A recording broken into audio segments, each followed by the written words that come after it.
Vheiwe 26 ndi anniversary yanga 1 year 1 year anniversary ngazi 26 za November usongwana break up ndini say ndi anniversary yanga futhi ya mnyanya ola Via borra. Noto hangwa ino nobika lini nga 2017 ndobika nga November be. Weni ya borra. Mvula ichikonisa zwezvi. Nayo neya mahola mvula ichikonisa zwezvi. Actually last year ndichiuya ngeNigeria. Hai tungobia wokorwiwa hivi. Mara drama ya last year neno vyangadzi 4 dza October munasa achichatanga dzi 20 dza November kadzi 26 neno vanono mova ono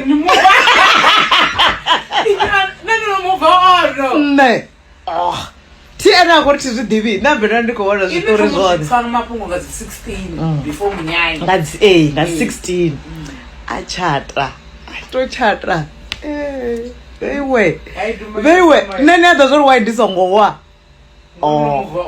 uri nomuvhani iya hezvose koriduri ndopo chifo chipfiva kuita mivo kuita muna tomori nechitopo chipfivo ri hwa iri ni hwa ende nelapedi tikovea ndaipfa Vheiwe tikovea yanganodhiwa zvori hoite yamini ende tinyaguzvipera muna wavatu Vheiwe neti Nigeria tihosina topikana uchita kana mini una saini ya zvitu zvinokuite ndichitovuya ndichitokudzwopfiwo dhisi wa mutu upfuka mumale neadhorupini ti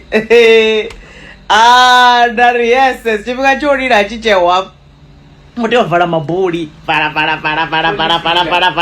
tonazo ndikopenyana vhara polifila munyanya uchitofera kadzi 20 kamadhekwana ndava ndikosenderwa zvinepe andina mutu wanga kange ndava ndikosenderwa zvinepe 20, 21, 22, 23, 24, 25, 26 andava ndojena kaimwe relationship Vheiwe